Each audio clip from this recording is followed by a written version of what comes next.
In what ways does your media product use, develop, or challenge forms and conventions of real media products? Our initial decision was that we didn't want to create a stereotypical thriller, traditional thriller. The very idea of our thriller should be challenging to real media products. We wanted to look at something that hadn't been focused on much in the thriller genre and all the films that have been made in thriller. We realized that thriller normally combines it with horror elements. However, we didn't really want to do that. We didn't want to go into the horror section, so we combined ours with thriller slash action and adventure. We realized that so we wanted to challenge the settings because obviously that because it's normally thriller slash horror, they're in more predominantly dark places, whereas ours isn't all predominantly dark. Our one has light settings, for example, the chasing scene of the film trailer. Um, you have the start when he's talking on the phone, and then after it gradually gets darker.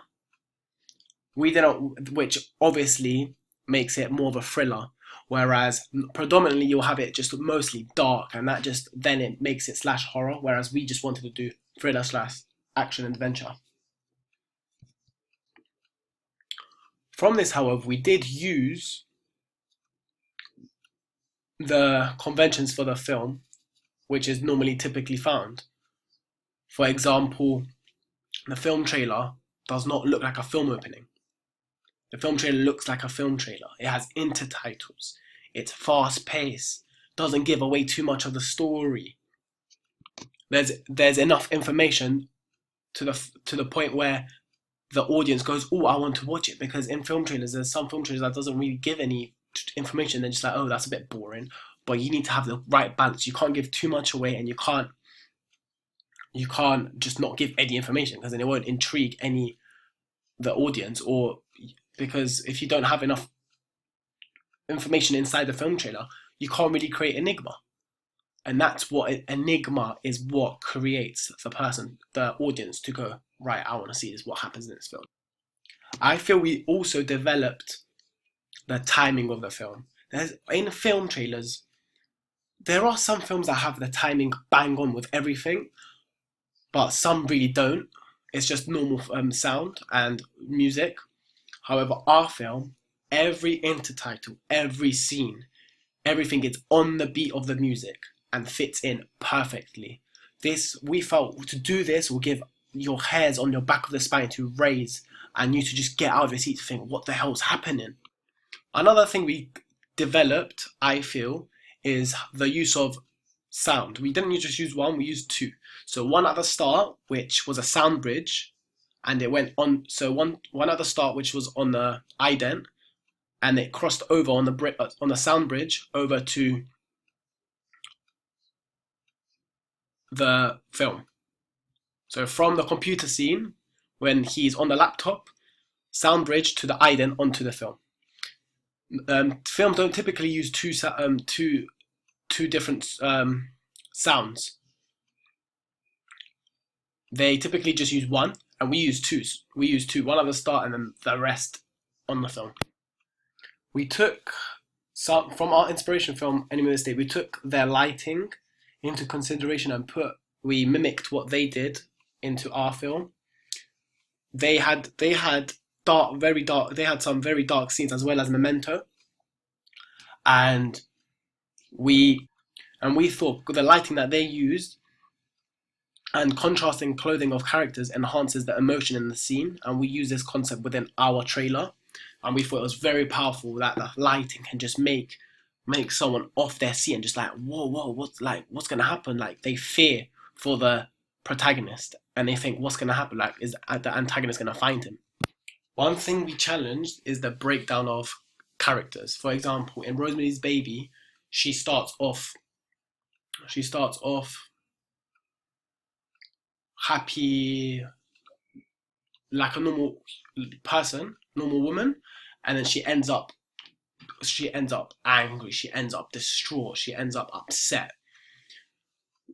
So we challenged this, and in straight away, when he's on after the film, he straight away isn't calm. He's straight away panicked, and that runs throughout the film trailer. The reason we did this is because we want the audience to find out more. We want the audience to just go, right, I want to watch this film. I want to go to the cinemas, because they want to know how is this character straight away is panicked. Whereas in other films and other thrillers that we looked at in our thriller inspirations, it starts off slow. Memento starts off slow. Enemy of the State starts off slow. R1, bang on. For the poster, we used all the codes and conventions of a poster. Straight away, when someone looks at that, straight away, bang on, they know it's a film poster.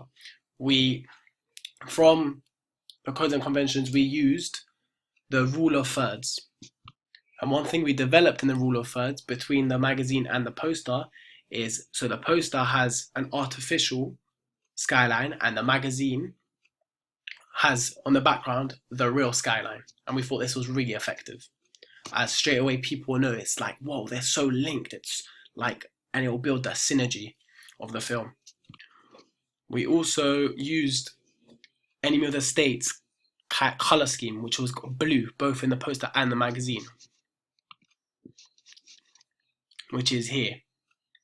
They used more of a light blue, and we developed this by using more of a dark blue, as we wanted it to be more darker than what Enemy of the State was. And I thought this was very effective, as Enemy of the State wasn't as thriller-like. It did have some action adventure in it, but not as much as R1, I think. And we wanted to develop that, as at the start we wanted to make them think, who's this agent? Like, what is he gonna do? Like, it's gonna which can make the audience thrill. Also, another inspirational film that we looked at was Looper, and this was our inspirational film for our poster. Looper has the same kind of format, the skyline, as well as both of the characters back to back. We developed this by having the antagonist in front, clueless but looking at something but facing the audience in a way, as well, but having the antagonist behind him, but not back to back. That's how we wanted to develop this, as if like he's always going to be behind him. He's always going to look over the antagonist, and he's going to watch all his moves.